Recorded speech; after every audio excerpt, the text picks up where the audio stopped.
aláyé bàjẹ́ ọdún tí wàá yọ dóko. olóbùkún olóbùsàn.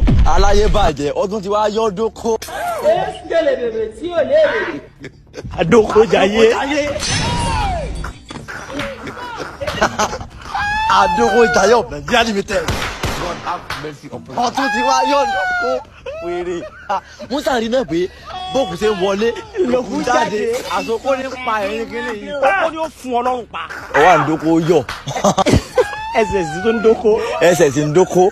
ọ̀rọ̀ nígbà fìlà rẹ̀ ẹsẹ̀ sí ni báwọn gbà tó ń dóko kọ́lọ́kọ́lọ́ ta ni ò mọ irú ogun tó bá wọn. òwò àdókò. kílé tó balẹ̀ dọ́gba báyìí ètè ṣe wá ní jẹ̀rànjẹ̀ràn wọn ni. oko ti jókè ẹ ní. àwọn èyí tó adijọ́ mi mọ̀ wọ kọ́ńdọ̀mù fètè rẹ bí orí bí láìlọ́nà.